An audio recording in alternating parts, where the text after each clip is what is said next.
Welcome! In this video, we'll walk you through the procedure for developing a menu in a spreadsheet and importing it into your online ordering site. First, log into your dashboard. Once you're logged in, navigate to the Staff Account section. It's important to ensure that the Import-Export feature is enabled when creating a staff account. If this feature isn't toggled on, the store won't have access to import or export menus. Once it's enabled, you're ready to go. First, navigate to your Menus dashboard. Here, you can create a new menu or use one of the available templates.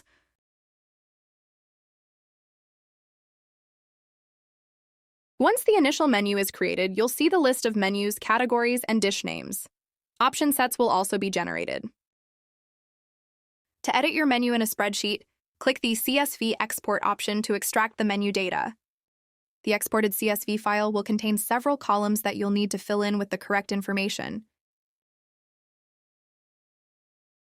The important columns to fill out are as follows: menu name, category name, dish type, standard or combo, and dish description. You do not need to enter anything for the following columns: menu ID, category ID, and dish ID. These can be deleted as they are not required for editing.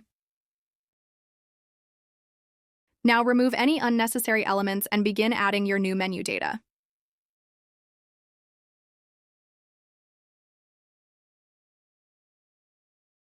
Once completed, be sure to save the file in CSV format. After saving the new menu on the spreadsheet, return to the menus and erase the original menu you generated previously. Next, import the updated CSV file into your ordering site.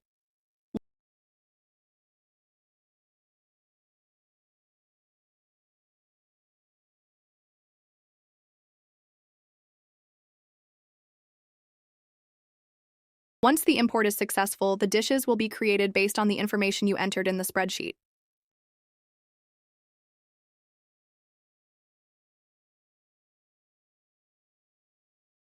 Keep in mind, option sets and tags are not included in the CSV file. After completing the export and import process, you'll need to manually create the option sets and link them to each dish. And that's how you can develop a menu in a spreadsheet and import it into your ordering system. Thanks for watching.